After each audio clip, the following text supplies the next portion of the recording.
Begin with the plane crash in Russia, where Wagner boss Yevgeny Prigozhin is reported to be on board a jet which crashed, killing all passengers. Russia's Civil Aviation Authority confirms this in a statement. Earlier, Wagner-linked Telegram channel Grey Zone reported that the private plane which belonged to Prigozhin was shot down by air defenses. The jet was flying from Moscow to St. Petersburg with 7 passengers and 3 crew members. Prigozhin led a failed mutiny against the Russian armed forces in June, and the crash comes on the same day that senior Russian General Sergei Surovikin was sacked as Air Force Chief. The aircraft is said to have come down near the village of Kujankino in the Tver region, about halfway between Moscow and St. Petersburg.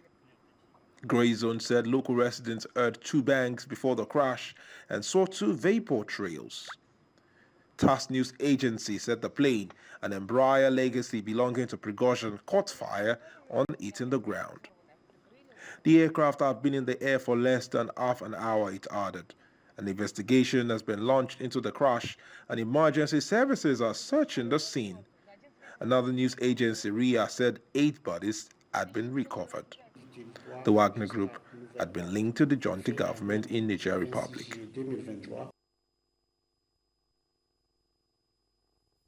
I'm joined now by distinguished diplomat in residence, School of International Service, American University, Alwyn. And also joining the conversation is a former Deputy Permanent Representative of Nigeria to United Nations, New York, Ambassador Usman Sarki. Gentlemen, thank you so much for joining us on the program tonight. Let's take a look at the footage again. It shows the moment the plane plummeted, and it happened same day a senior Russian general known to have good relations with Prigozhin was sacked as Air Force Chief. Let me begin with you, Mr. Wayne. Can you rule out, is it possible to rule out Russian government complicity in this crash, considering that Prigozhin had a failed mutiny against its armed forces just a few months ago? I don't think we can rule that out. In fact, there has been a lot of speculation that Prigozhin would not be allowed to continue in a public position and that he might have an accident. We don't know anything for sure, but we have seen similar things happen with others who have been on Putin's negative list. And just recently, he was still vocal. He was talking, in fact, about the activities of the Wagner Group in Africa on a TV broadcast that was released just in the last several days. The Wagner Group itself has been talking about expanding its reach within the African continent. But what do you think happens to that plan now that Prigozhin's death has been confirmed? Well, Prigozhin was certainly the key leader of the group, the most visible figure. There are others who have been identified as being lieutenants, and particularly several who've been identified as managing the operations in Africa. So I think we can't at all put aside that the Wagner Group will continue to work not only in Africa, but in the Middle East and other places where they've been active. The question is, who will be controlling them? We all knew that the Russian government was behind them. And Prigozhin was a semi-autonomous figure in the sense that he was unpredictable. So we'll just really have to see what the Moscow decides to do with this tool that they've used widely and most recently in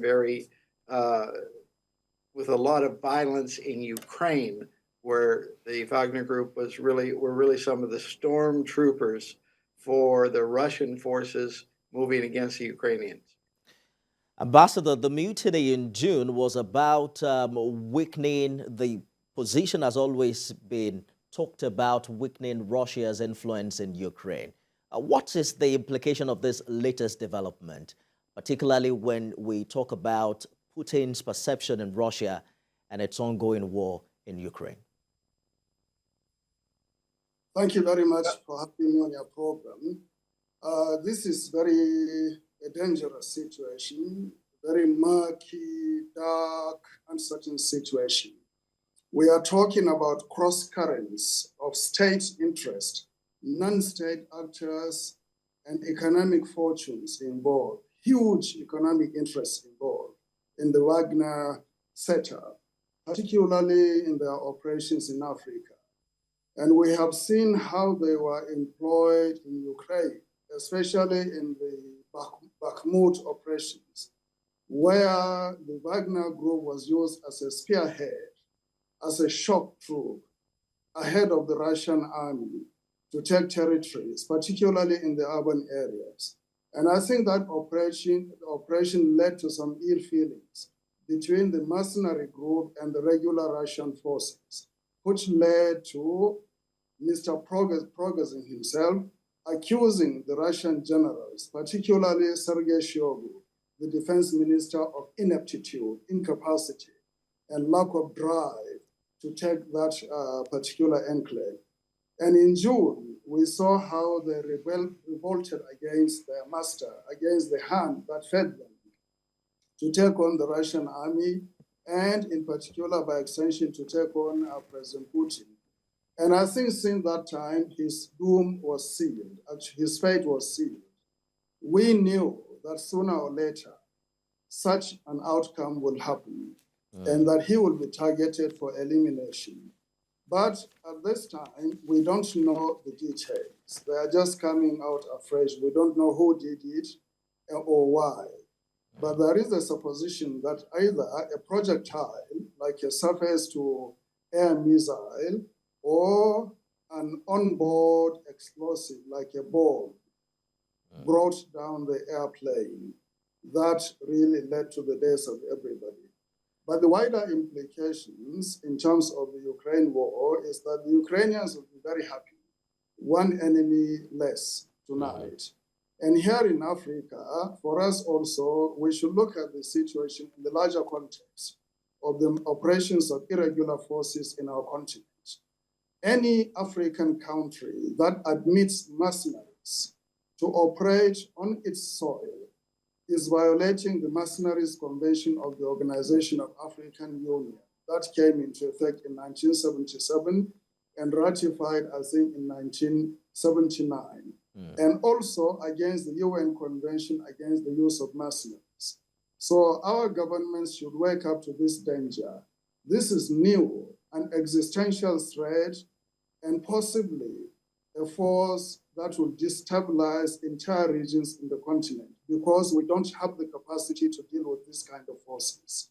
We have been grappling with Boko Haram for 15 years in a small enclave of Nigeria. And now if you have these irregular forces springing up all over, they will pose an existential threat to all of us. All right, so we're going to get back to the implication, particularly with ECOWAS military action, proposed military action in Niger. But let me ask you quickly, Mr. Wayne, what this means, for Russia, and what it means for Putin, particularly, who seems now to, in fact, a story says that he went for a concert immediately that news broke. Does this in any way consolidate his influence in that part of the continent? Well, I think if it proves true that Prigozhin was on that plane, yes, it would be a move that probably is aimed at consolidating his influence. A number of people that who watch very closely Russia have been speculating that he was taking time before any counter move to make sure that the Wagner Group was defanged, that it had fewer armored units available, that it had been dispersed, that the allies and friends of Prigozhin in the military were isolated, so there would be not a negative reaction more broadly to Prigozhin being moved further from the scene, so to speak. And of course, this firing that we've heard about of a Russian general would fit that pattern. Now, we don't know yet, but it certainly looks like this is an effort to consolidate Putin's position. And what that means more broadly, however, we'll have to see. there are a number of Russian nationalists who tended to agree with Prigozhin that they wanted to see a much more aggressive campaign in Ukraine. We'll just have to see what happens now. Indeed, we'll see what happens now. Ambassador, quickly, just before we go, talk to us about what you think will be the implication of this latest development on what seems the relationship of the Wagner Group with the military junta in West Africa. Yes, I think our intelligence agencies, our diplomatic missions and establishments should be on the watch out for increased activity on the part of the Wagner Group in Mali, in Burkina Faso, and in Niger. They are already entrenched in Central African Republic. Possibly they are operating in margins in Darfur, in Sudan, in the conflict in the country. So what we should do is to contain their spread and their influence. The implications now is that the junta in Niger will feel unsafe. They were given a false hope that the Wagner Group will soon come to the country to give them some sort of protection. Now with Mr. Prigozhin gone, I think that hope will fade away. Let us now take this opportunity to really rearrange our diplomacy to contain the spread of external influences in the region so that we can manage the fallout of this type of political situations in our region safely and within the established norms of ECOWAS and the African Union. So we should be very proactive and not allow events to dictate the pace of our reaction, to them. Ambassador Usman Sarki is a former Deputy Permanent Representative of Nigeria to the United Nations, New York. Thank you for joining us on the news tonight. I've also been speaking with distinguished diplomat and residents, School of International Service, American University, Elwyn. Gentlemen, thank you for talking to us.